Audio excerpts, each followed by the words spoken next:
Guys, welcome to सुरौत blog again. जैसे कि आपको पता है इस चैनल में बहुत सारी चीजें सीखने को मिलती है। ठीक है, आज का जो मेरा टॉपिक है वो ये है कि जो एक एप्लीकेशन फॉर्म आता है, इनिशियल एप्लीकेशन फॉर्म, जो मेरा लास्ट वीडियो था उसमें बहुत अच्छा रिस्पॉन्स रहा है। मैंने एक वीडियो भी शेयर किया था कि आप लोगों को कितना अच्छा रिस्पॉन्स मिला इस वीडियो में। दैट्स मीन जो भी हमारे पास जो भी मैं इन्फॉर्मेशन दे रहा हूँ वो ऑथेंटिक है, कहीं ना कहीं वो आपके काम आ रही है, आपका पैसा बचा रही है, टाइम बचा रही है और आपको फ्रॉड होने से बच रहे हो। ठीक है, और खुशी चीज है कि बहुत सारे लोग सीख भी रहे हैं। जैसे मैंने अपने पहले वाले वीडियो में बताया था, मैं हमेशा बोलता भी रहता हूँ कि जितनी भी ऑडियंस है इस समय वो बहुत एक्टिव है। ठीक है, उनकी जो पॉजिटिव रिस्पॉन्स है ना, उन्हीं की वजह से ये चैनल जो है ग्रोथ कर रहा है। और सही बताओ, इसमें बहुत सारे लोगों के पैसा बचा भी है, टाइम भी बचा है, उसका वो फ्रॉड होने से ही बचे। कैसे बचे मैंने अपने पहले वाले वीडियो में आपको दिखा दिया है। ठीक है, तो गाइज आज का मेरा जो टॉपिक है वो ये है कि एप्लीकेशन फॉर नेशनल वीजा कैसे फिल करना है। मैंने आपको इनिशियल जो फॉर्म है वो तो पूरा फिल करवा दिया, पूरा का पूरा। आप प्रॉपर एक वीडियो बनाया था मैंने, उसमें आप जाके देख सकते हो। ठीक है, तो गाइज ये सबसे बड़ी एक प्रॉब्लम है लोगों की कि ये फॉर्म कैसे फिल करें। हर चीज फिल करने का एक प्रोसीजर होता है। ठीक है, और साथ ही साथ आज मैं आपको ना 24 आवर्स और 44 आवर्स यानी 1 या 2 दिन के कमेंट बताता हूं जो मेरे पास आए हैं, क्योंकि मुझे लगता है ये कमेंट भी आप लोगों के साथ शेयर करना बहुत जरूरी है। क्योंकि इसमें जो लोगों ने, मतलब हर किसी का सोचने का तरीका अलग होता है, हर किसी के एक पॉइंट, जो हमको वीडियो देखते हैं उसके पॉइंट पिक करने के तरीके अलग होते हैं। तो इसमें जो इनके जो क्वेश्चंस हैं, मैं उनके आंसर आपको वहां मैंने दे दिया है, बट मैं आपको एक सोशल मीडिया में भी दे दूंगा। ठीक है, जैसे यूट्यूब है। तो गाइस ये जितने भी मेरे पास कमेंट्स हैं ये मैं आपको 1 बाय 1 बताऊंगा, और वो कमेंट बताऊंगा जो आपके काम आएगा। ठीक है, जो आपके काम का है। तो अभी हम क्या करेंगे, अभी हम सबसे पहले मैं देखता हूँ जो पहला कमेंट यहाँ पे आया है। 2 दिन 5 दिन वाला नहीं, 3 दिन या 2 दिन 3 दिन वाला भी नहीं करेंगे। ठीक है, बहुत सारे कमेंट है, तो 2 दिन वाले कमेंट में मैं आपको बताऊंगा कि 2 दिन में कमेंट में क्या है। पहला क्वेश्चन है हरजोत बुल्लर का। ठीक है, हरजोत बुल्लर बोलते हैं, सर आपको कैसे कांटेक्ट किया जाए। नंबर मेरे जितने भी मैं कमेंट रिप्लाई देता हूँ हर किसी में मैं अपना कांटेक्ट नंबर देता हूँ। ठीक है गाइस, दूसरा क्वेश्चन है संजीव कुमार का, packaging job document notarise must. ये कहने का मतलब बोल रहा है कि अगर मैं पैकेजिंग जॉब में जा रहा हूँ तो उसके लिए भी सेम चीजें यही चाहिए, डॉक्यूमेंट का अटेस्टेशन वगैरह, तो भाई यही चाहिए। आप पोलैंड में चाहे सीजनल में जाओ, चाहे आप कोई भी परमिट में जाओ, पैकिंग हो, जर्नल हो, डॉक्यूमेंटेशन यही चाहिए जो मैंने आपको बताया। 4S कंसल्टेंट बोलते हैं, nice sir, love you, thank you so much. उसके बाद हमारे पास है संजू पॉल बोल रहे हैं, sir it is okay to go Poland now. देखो ये क्वेश्चन सब लोगों का होता है कि सर अभी पोलैंड जाना सही है या नहीं है। तो संजीव पॉल ने ये चीज पूछी है, तो मैं आपको पूरे ऑडियंस को बताऊंगा कि भाई अभी वेट करो, पोलैंड अप्लाई मत करो। मैं फिर बोल रहा हूँ आपको, क्योंकि जितने भी बंदे, ये मैंने देखा है बहुत सारे लोग परेशान है इसकी अपॉइंटमेंट को लेके, अपॉइंटमेंट नहीं मिल रही है, प्लस बहुत सारी एप्लीकेशन हो रही है, तो ये रिजेक्शन भी देने के चांसेस ज्यादा लग रहे हैं इस समय। उसके बाद ये माही रॉयल FF करके बोलता है, thank you for information bro, thank you so much. उसके बाद माही अगेन एक इसका है, please do kind of videos bro and thank you for information, thank you. Lithuania country में भी सेम ऐसे ही कर सकते हैं। अभी देखो ये मिस MS जर्नी बात कर रहे हैं, इनका क्वेश्चन ये है कि लुथानिया कंट्री में भी यही चीज प्रोसेस है। देखो भाई हर कंट्री का प्रोसीजर अलग होता है। अब इन्होंने लिखा है लुथानिया कंट्री में भी ये प्रोसेस, अब इन्होंने लिख तो दिया है कि इस कंट्री का प्रोसीजर, लेकिन उनको मालूम नहीं है ना आपकी वीजा की कैटेगरी कौन सी। आप विजिट में जा रहे हो, एम्प्लॉयमेंट में जा रहे हो, और आपका जो सीजनल वीजा है, या आपका वर्क परमिट है, नेशनल टाइप D वीजा है, या फिर आपका जो है स्टडी वीजा है। तो पूरी इंफॉर्मेशन लिखोगे तो मैं आपको बताऊंगा। उसके बाद आता है, ये है एमरान वेलन है, ये बोलते हैं very helpful video, thank you brother, thank you so much. और जितनी भी चीजें मैं स्क्रीन में आपको दे रहा हूँ, ये एक मनु नायर बोल रहे हैं कि sir how I can contact with you. तो how I contact with you में मैं ऑलरेडी अपना वो डाला है कॉन्टेक्ट नंबर, आप उसको देख सकते हैं। ठीक है, अभी एक कमेंट और है, इसका नाम है राविन सुनोवर क्या बोल रहे हैं, अबू धाबी में डेट मिलने की बहुत मुश्किल है भाई, कब तक पैक है date Abu Dhabi Poland embassy का। तो भाई देखो ये बहुत सारे लोग क्वेश्चन पूछते हैं कि सर अबू धाबी की जो है कब मिलेगा हमको इसकी डेट। तो भाई मैं आपको बताऊं, इसमें मैं कुछ नहीं बोल सकता, ये सब गवर्नमेंट के हाथ में, और अगर इंडिया जाओगे तो सब VFS के हाथ में, वो कब आपको देते हैं। लेकिन हाँ, इंडिया VFS में अपॉइंटमेंट जल्दी मिल रही है, क्योंकि वो एक थर्ड पार्टी है, जल्दी काम करवा देती है, एक्स्ट्रा चार्जेस लेती है। बट जो एम्बेसी में अगर आप डायरेक्ट जाओगे तो भाई एम्बेसी का काम सिर्फ वर्क परमिट का नहीं है, उनको बहुत कुछ देखना पड़ता है, इसलिए वहाँ पे अपॉइंटमेंट डिले हो रहा है। वहाँ पे स्टूडेंट वीजा भी हो सकते हैं, उनके अपने काम भी हैं, विजिट वीजा भी हैं, अदर वीजास भी हैं। तो अगर आपको लगता है कि पोलैंड एम्बेसी सिर्फ वर्क परमिट के लिए बैठी है तो बहुत गलत है, ऐसा नहीं है, ठीक है। तो एक माही रॉयल एफएफ पे दोबारा आ गए, इन्होंने बोला bro please do next video as soon as possible, तभी बना रहा हूँ भाई, आप लोगों के ही है ना। रविंद्र सिंह बोलते थैंक यू भाई ji, okay thank you so much. Lekhnath Talu ये बोलते sir I already got my work permit and my agent is telling already he submitted my document, so can I check myself also, you teach on video. देखो भाई एक मैंने आपके पास initial video बनाया था ना, उसमें आप इन्फॉर्मेशन डालो अपने वर्क परमिट की, आपको पता चल जाएगा। अगर उसमें कुछ प्रॉब्लम होगी तो नेक्स्ट जाएगा ही नहीं, वहीं रुक जाएगा, वो बार बार फेल दिखाएगा उसको, ठीक है। तो उस वीडियो में क्या क्या डाला है आप एक बार जाके मेरे पुराने वीडियो में जाके देखो, उसमें मैंने लिखा है इनिशियल फॉर्म कैसे फिल करना है, ठीक है। ट्रैवल विद मी सर, अगर हमें दुबई मिल जाए आवर पर, मुझे अब भाई लिखते क्या हो, ये तो पहले या तो हिंदी लिख लो या इंग्लिश लिख लो, समझ में तो आ नहीं रहा। कंफ्यूजन मेरे भी है, और बेचारे जिनको मेरी समझ में नहीं आ रहा तो फिर आप लोग की कमेंट पढ़ोगे तो आपकी समझ में कैसे आएगा। मुझे अपॉइंटमेंट नहीं मिल रही है तो मैं पाकिस्तान आकर अपॉइंटमेंट ले सकता हूँ सर, मैं पाकिस्तान से हूँ। ये बंदा पाकिस्तान से ये बोल रहा है दुबई में अगर अपॉइंटमेंट मिल गई तो मिल गई, नहीं तो पाकिस्तान जा सकता हूँ। भाई देखो मैं सीधा क्लियर बोलता हूँ, पाकिस्तान से अगर आप कराओगे रिजेक्शन आएगा। पहली बात मैं कुछ ऐसा वो नहीं दूंगा आपको कि हाँ आप जाओ ये करो, फालतू में पैसा खर्च होगा और कोई फायदा नहीं है, ठीक है। ओके ये वीके राव के बोल रहे हैं कि हाय सर नमस्ते, मैं Vasudev from Andhra Pradesh, I gotten work permit for Poland at 3 months back, still now visa stamping appointment was not done, when even check the slot was not available, so what do I sir, do you have any possible for visa stamping appointment from India। अच्छा देखो ये बोल रहा है, देखो भाई मैं फिर बोल रहा हूँ ये सब गवर्नमेंट के काम है, इसमें हम कुछ नहीं कर सकते, हम सिर्फ आपको गाइडेंस दे सकते हैं। अभी देखो गवर्नमेंट के रूल कभी भी चेंज हो सकते हैं, जैसे यूएई में भी वीजा का रूल चेंज हो गया, पहले 90 दिन का वीजा था, 60 दिन का हो गया। इंडिया में भी रूल चेंज होते रहते हैं, जो इंडिया की नई गवर्नमेंट है वो हर मतलब कुछ ना कुछ नई चीज लेके आते हैं, तो उसमें हम कुछ नहीं कर सकते ना, हमको वही चीज फॉलो करनी है जो गवर्नमेंट बोलेगा। गवर्नमेंट अगर अपॉइंटमेंट नहीं दे रही तो भाई उसमें हम प्रेशराइज नहीं कर सकते, और दूसरा वे भी कुछ नहीं है, वीएफएस के थ्रू जा सकते हो, फिर अगर आगे कुछ चांसेस होंगे तो मैं आपको बताऊंगा। ओके 2 दिन पहले आया साहिल शर्मा का, सर मेरा अपॉइंटमेंट 21 नवंबर की है, एजेंसी वाले बोल रहे हैं रिजल्ट हो गई है पोलैंड की, रीस्केड्यूल हो गई है पोलैंड की। देखो भाई जब आपका अपॉइंटमेंट आता है ना कई बार ये होता है रीस्केड्यूल, लेकिन ये बार बार नहीं होता है, बहुत कम चांसेस है, रेयर चांसेस है कि अगर आपकी अपॉइंटमेंट मिली तो रीस्केड्यूल हो जाए। मैं तो नहीं सुना है बट ऐसा होता है, ठीक है। हाजी वाली nice information sir ji, waiting for next video, fill visa form for Poland. ये लो भाई आपके लिए बना रहा हूँ ये वीडियो, ठीक है मिस्टर हाजी वाली, ठीक है। और उसके बाद है जेनेसिस 1995, डेट ऑफ बर्थ भी डाला इन्होंने। Hello sir I want to talk about my document, how can I contact you. Documentation की लिस्ट भाई आप मेरे वीडियो में जाओ, उसमें सब कुछ मैंने प्रॉपर एक वीडियो बनाया है, कवर लेटर मैंने वो वीडियो बना है कवर लेटर, उसके अंदर क्या क्या डॉक्यूमेंट चाहिए मैंने सब आपको बता दिया है, ठीक है। Sir WhatsApp contact please, WhatsApp contact brother मैंने आपको ऑलरेडी दे दिया है, राणा महानी बोल रहे हैं, ठीक है। तो गाइज ये थे कमेंट जो 24 घंटे और 48 घंटे के अंदर आए, मैंने आपको स्क्रीनशॉट भी दे दिया है, आप जो है स्क्रीन में देख सकते हो। ये कमेंट मैंने क्यों आपको बताया पब्लिकली, क्योंकि ना बहुत सारे लोगों वो चीज़ नहीं सोच पाते। जैसे इसमें उन्होंने बोला है कि क्या मैं दुबई से नहीं मिल रही तो पाकिस्तान जाऊँ, मैंने आपको बता दिया, ठीक है। और यहाँ पे कल मेरा कमेंट आया था, बहुत इंपॉर्टेंट कमेंट था, मैं आपको शेयर करूंगा वो। उसने बोला था सर मेरा जो वीज़ा है, उस बंदे का जो वीज़ा है वो नंबर 3 में रिफ्यूजल दे दिया उन्होंने, ठीक है। नंबर 3 में रिफ्यूजल दे दिया, तो नंबर 3 में रिफ्यूजल देने के बाद उन्होंने क्या किया, इस बंदे ने 4 लाख रुपए कुछ अपना मेंटेन करा था अकाउंट में, उसके बाद भी जो उसका रिफ्यूजल आ गया। इसलिए बोलता हूँ गाइस कभी भी आप जब पोलैंड अप्लाई कर रहे हो तो अपनी जो है जो कंपनी है उसके बारे में भी अच्छे से रिसर्च कर लो, ठीक है। कई बार ऐसा होता है कंपनी ना टैक्स पे नहीं करती है, तो आपके साइड से कितनी भी डॉक्यूमेंटेशन प्रॉपर हो या नहीं हो, कवर लेटर बेहतरीन बना लो, रिजेक्शन आएगा, क्योंकि वो फॉल्ट कंपनी का होता है। कई कंपनी जो KRS स्लिप है वो पक्का ले लेना। तो गाइस ये तो हो गया आपके कमेंट का सेक्शन, ठीक है।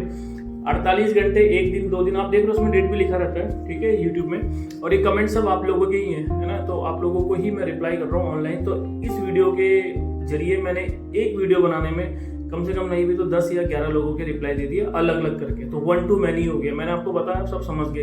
क्या पता आपके दिमाग में वो क्वेश्चन ना हो या नहीं आ रहा हो जो उसने सोचा, तो इससे क्या होगा, क्रॉस क्वेश्चनिंग होगी और हमने ग्रुप डिस्कशन कर लिया, ठीक है। तो गाइस अब हम स्टार्ट करेंगे एप्लीकेशन फॉर नेशनल वीजा। देखो ये फॉर्म ना आप भी फिल कर सकते हो, किसी को 3000, 5000, 2000 देने की जरूरत नहीं है, ठीक है। कई लोग कॉन्ट्रीब्यूशन भी करते हैं कि सुदीप भाई सब चीज़ आप वीडियो में बता दोगे तो हमारा तो जो है हम कैसे कमाएंगे। तो भाई अगर आपको कमाना है तो आप जेन्युइन तरीके से कमाओ ना।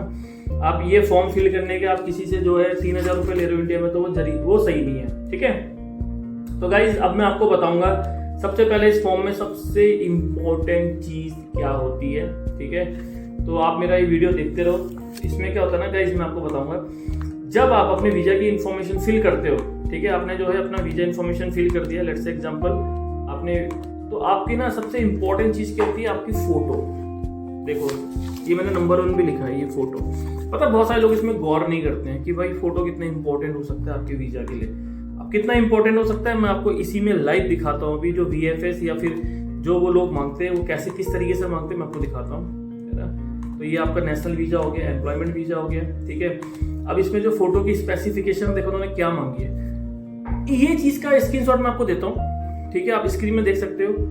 अब आप ये देखोगे जो फोटो की स्पेसिफिकेशन है, इन्होंने एक लाइन पे नहीं लिखा है, इन्होंने बहुत लंबा चौड़ा लिखा है। तो देखो कितनी इंपॉर्टेंट है फोटोज की, ठीक है। इन्होंने क्या किया है, जो इसकी 3.5 सेंटीमीटर से लेकर जो लेंथ है और लंबाई इसकी जो होनी चाहिए 4.5 सेंटीमीटर, ठीक है। स्क्रीन में देख लो आप, यही फोटो यही निकालना है। एक्चुअली ये पासपोर्ट साइज फोटो होती है, ठीक है। ओके अब क्या है, ये क्या बोल रहे हैं जो एम्बेसीज वाले होते हैं, लेकिन मैं आपको बताऊं ये फोटो ना आपकी सब जगह काम आएगी, चाहे आप वर्ल्ड में कहीं भी जा रहे हो। आप विजिट वीजा में जाओगे तो भी आपको ये फोटो लगानी पड़ेगी। तो ये बहुत इंपॉर्टेंट है। रिज्यूमे में कहीं सबमिट कर रहे हो, कहीं वीजा अप्लाई कर रहे हो, जॉब अप्लाई कर रहे हो, तो ये पक्का ये देख लेना भाई मेरे। देखो note, we regret we can not accept photograph that do not meet our requirement.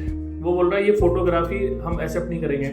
Please provide one recent photo not more than 6 month old of yourself which you should not be used previously in the passport. That photograph should be in colored. अच्छा, इसने क्या बोला है, जो भी आपकी photo होगी ना वो लास्ट 6 मंथ के अंदर अंदर होनी चाहिए, ठीक है। अगर आपके पास पुरानी फोटो 1 साल या 6 महीने, 7 महीने, 8 महीने की, तो 22 साल हटा दो, फेंक दो उनको, वो कहीं भी काम नहीं आएगी। अगर आपको एक प्रोफेशनल तरीके से काम कर रहा है, एम्बेसी बोल रही है, that's mean this is globally, international level की बात कर रहा हूँ अभी, ठीक है। जितनी फोटो सब हटा दो, आप इंडिया में, नेपाल में, पाकिस्तान में कहीं भी छोटा छोटा काम कर रहे हो तो अपनी नई फोटो लगाओ वहाँ पे, ठीक है। अच्छा, तो ये बोल रहे हैं जो फोटो होनी चाहिए वो कलर होनी चाहिए, ऑब्वियसली कलर ही खिंचाते सबके सब, ठीक है।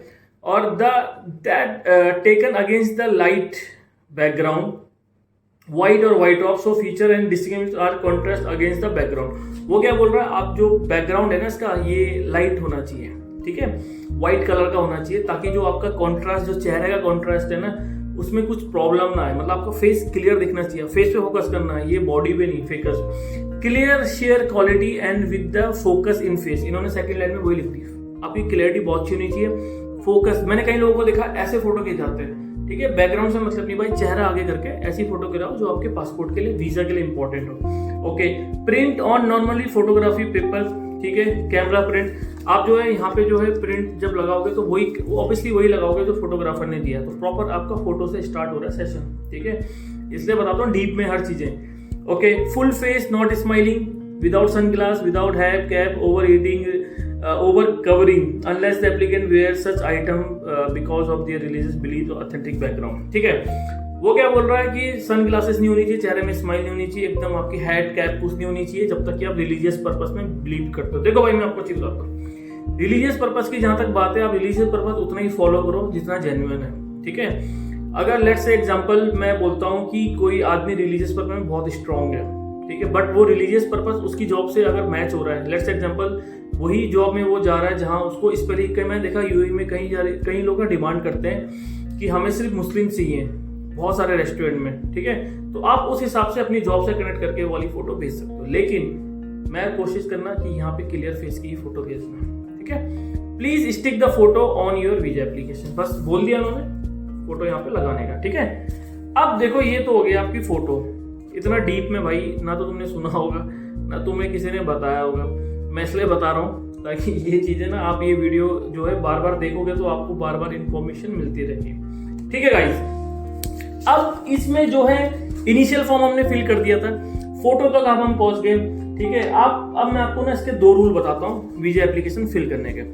सबसे पहली चीज आप क्या करो, इसको ना प्रिंट कर लो, ये प्रिंट कहाँ से होगा मैं स्क्रीन में दे दूंगा या लिंक दे दूंगा, आप मुझे व्हाट्सएप में भी ले सकते हैं, ठीक है। और व्हाट्सएप में आपको फिर बता रहा हूँ भाई, गूगल पे करना ही होगा अगर आपको फोन में कुछ सर्विसेज चाहिए, ठीक है, क्योंकि मैं बहुत बिजी रहता हूँ, तो मेरे पास स्पेशली जो प्रीमियम क्लाइंट है गूगल पे के, उन्हीं के साथ मेरे ज्यादा कॉन्टेक्ट रहता है, क्योंकि उनकी प्रॉब्लम जेन्युइन रहती है, ठीक है।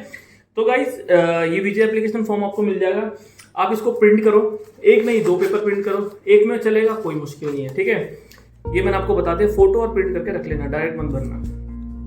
दूसरी चीज, आपका जो जितना भी आप ये फॉर्म फिल करोगे ना, सब के सब कैपिटल लेटर में होना चाहिए, ठीक है। कैपिटल लेटर मतलब बड़े बड़े उसमें अल्फाबेट्स में, कोई स्मॉल ए स्मॉल बी नहीं, बड़े में, ठीक है।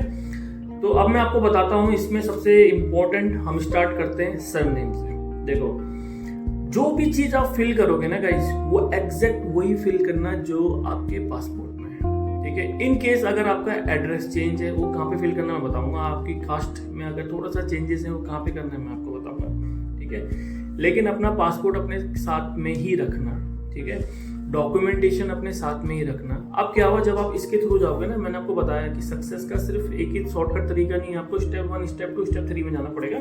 तो इसके स्टेप्स क्या है, आपने जितने भी कवर लेटर में डॉक्यूमेंटेशन है सब निकाल के रख लो, क्योंकि वो पेज फर्स्ट में काम आने वाला है, ठीक है। सबसे पहले गाइस सरनेम, ठीक है, सरनेम वही डालना है जो पासपोर्ट में, मैंने स्क्रीन में देख लेना जो पासपोर्ट में मिलेगा।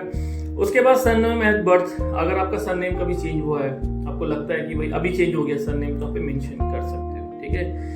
दूसरी चीज, अगर आपका सरनेम चेंज नहीं हुआ है ना, तो उसको ब्लैंक मत छोड़ना भाई, वही सरनेम डालना है जो ऊपर लिखा है, ब्लैंक नहीं छोड़ने का। उसके बाद फर्स्ट नेम जो पासपोर्ट में आपका है, ठीक है। नंबर 1 2 3 वेरी क्लियर है, सरनेम सेम रखना, अगर चेंजेस हुए तो सेकंड में डाल देना जस्टिफाई के लिए, नहीं हुआ है तो वही लिखना है, ब्लैक मत छोड़ना, और आपका नाम पासपोर्ट नेम। उसके बाद हम आएंगे date of birth. Date of birth में जो आपका पासपोर्ट में है वही आपको मेंशन करना है। प्लेस 5th हो गया, प्लेस ऑफ बर्थ। जब फॉर्म निकालोगे ना, यही 1 2 3 4 5 6 ऐसे जाएंगे सीरीज में, तो इसलिए मैं बता भी रहा हूँ कि 4 में क्या करना है, 5 में क्या करना है, ठीक है। नंबर 6 में जो आपकी कंट्री है, country of birth. Current nationality, passport, ठीक है। Nationality at birth is different. अगर पासपोर्ट में हमने कुछ डॉक्यूमेंट दिखाए हैं या कोई भी आपका पेपर है, लेट्स से एग्जांपल, अगर आपका जन्म नेपाल में हुआ, एग्जांपल लेते हैं, आपने वहां से 10th पढ़ा है, 12th पढ़ा है, ठीक है, लेकिन बाद में आपने जो इंडिया आ गया, आपकी नेशनलिटी इंडिया में, तो आपके पास नेपाल के डॉक्यूमेंट में भी इंडिया में, तो यहाँ पे मेंशन कर सकते हो nationality at birth if different, ये लिखा हुआ है इन्होंने, स्क्रीन में देख लेना, नंबर 7 में है, ठीक है। जब आप पेपर प्रिंट करोगे, आपके हाथ में होगा पेपर, तो आप जब मेरा वीडियो देखोगे तो एक एक करके लिखते रहना। सेक्स में आपका आ गया जो आपका जेंडर है, ऑब्वियसली मेल फीमेल, मेल ज्यादा है तो मेल डालेंगे। उसके बाद आपका स्टेटस आ गया कि भाई मैरिड है, सिंगल है, सेपरेट है, डिवोर्स है, तो ऑब्वियसली आप सिंगल डालो या मैरिड डालो, ठीक है। 9 में तो क्वेश्चन नंबर 1 2 3 4 5 6 7 8 9 तक एकदम क्लियर मैटर है, कोई भी इसमें डाउट है ही नहीं, ठीक है।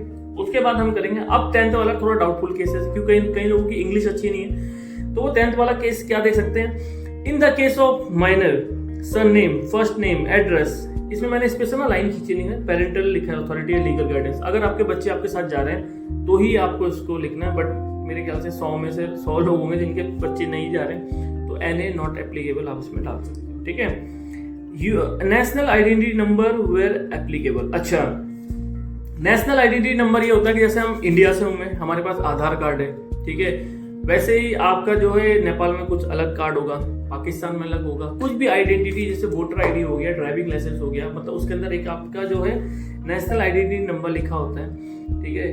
तो आपको यहाँ पे वो लिखना है, ब्लैंक नहीं छोड़ना भाई, ठीक है। Type of travel passport obviously ordinary ही रहता है सबका, ठीक है। डिप्लोमेट तो है नहीं, बेचारे डिप्लोमेट होते तो शायद पोलैंड जाते भी नहीं, ठीक है, ऑर्डिनरी पासपोर्ट है। Okay, series and number of travel document. देखो नंबर 13 स्पेशल देखना, बहुत सारे लोगों के ना मेरे को मैसेज भी आए थे कि सर 13 में क्या फिल करना है। 13 में आपको पासपोर्ट नंबर डालना है, ठीक है। Series and number of travel document, तो पासपोर्ट जाएगा। उसके बाद डेट ऑफ इश्यू, वैलिडिटी, सब पासपोर्ट जो डॉक्यूमेंट आप लेके जा रहे हो ना, सेम वही मैच होने चाहिए। Issued by obviously state government है, नेशनल जो भी आपका मतलब जहाँ भी ये वैसे नेशनल सेंट्रल गवर्नमेंट करती है, बट जहाँ भी आपका नाम है देहरादून में, जैसे हमारे पासपोर्ट में, तो वो आप लिख सकते हो कहाँ से इशू हुआ है। Okay, number 17 applicant home address और ईमेल एड्रेस और टेलीफोन नंबर। देखो भाई 17 और जो 17 वाला पॉइंट है ना, ये आपका मैच होगा इनिशियल फॉर्म से। कैसे? पोस्टल कोड, जरूर डालना है। बहुत सारे लोग पोस्टल कोड डालते नहीं पता तो भाई पूछ लो या फिर ऑनलाइन सर्च कर लो या कुछ भी कर लो, ठीक है। उसके बाद आपका है प्रॉपर एड्रेस आपको डालना है, डिस्ट्रिक्ट कौन सा है आपका, होम एड्रेस, लैंडमार्क जो भी है डाल सकते हो। ईमेल आईडी वही डालना है जो इनिशियल फॉर्म में डाला था। टेलीफोन नंबर वही डालना है जो इनिशियल फॉर्म में डाला था, मतलब फोन नंबर ही हो गया टेलीफोन नंबर, ठीक है। तो गाइज हमेशा मेरी एक चीज़ याद रखना, जब भी आप डॉक्यूमेंट भरते हो फर्स्ट से लेकर लास्ट तक इन्फॉर्मेशन सेम रहनी चाहिए। कहीं पे भी ऊपर नीचे हो गया ना तो फिर प्रॉब्लम आ जाएगी। 18 residence in the country other than the country of current nationality. देखो इसमें मैंने स्पेशल मेंशन किया है यूएई, कुवैत, ओमान। अगर आपके पास जैसे सपोज मैं यूएई रहता हूँ, मेरे पास एक रेजिडेंस कार्ड है, उसमें आइडेंटिटी लिखी रहती है ना। सेम अगर कुवैत जाओगे वहाँ पे सिविल आईडी उसको बोलते हैं, ओमान में भी शायद सिविल आईडी बोलते हैं, उसके कार्ड होता है। तो इसमें यस करना है आपको। रेजिडेंस परमिट और इक्विवेलेंट जो नंबर है आपका उसके यहाँ पे लिखना है, और जो डेट है वो नहीं, उसमें 0 कर देना है, ठीक है। और अगर आपके पास अपनी होम कंट्री में हो, आपके पास कार्ड नहीं है, नो सीधा, लेकिन कोई भी ब्लैंक नहीं करना। करंट ऑक्यूपेशन में हमेशा वही लिखना है जो डॉक्यूमेंट आपने सबमिट किए हैं, ठीक है। कई लोगों ने शो किया है कि मैं लेट्स से एग्जांपल उन्होंने बोला मैं वेल्डर हूँ या फिर मैं इलेक्ट्रीशियन हूँ, मैं एसी टेक्नीशियन हूँ या फिर मैं कोई भी हूँ, तो आपके उसको डॉक्यूमेंट यहाँ पे डालना है करंट ऑक्यूपेशन में कि मैं ये काम करता हूँ, my company name is this, ठीक है। और जो भी आपने कवर लेटर में मेंशन किया है। उसके बाद एक 20 पॉइंट है, name, address, telephone number of the employ in such case of student, the name, address, ठीक है। बहुत बड़ा है पर मैं आपको बता देता हूँ। इसमें क्या करना है, आपको पोस्टल कोड डालना है, ठीक है। अपनी जो आपका एम्प्लॉयर है उसका कॉन्टैक्ट नंबर उसका डालना है, कंपनी आईडी उसमें डालनी है, कंपनी डिटेल उसमें डालनी है, ठीक है। तो नंबर 19 है, उसमें तो आपने दिखा दिया कि मैं यहाँ काम करता हूँ और मेरा ये पोजीशन है, ठीक है। लेकिन नंबर 20 में आपको क्या करना है, आपको कंपनी का भी एड्रेस देना है, पोस्टल कोड देखना है, ठीक है। 21 सबसे लास्ट और सबसे इंपॉर्टेंट। 21 में आपका क्या है, मैंने देखा है बहुत सारे लोग यहाँ पे कंफ्यूज हो रहे हैं कि sir main purpose of journey tourism, business, visiting family और friend, culture, sports, official visit, medical reason, study, other.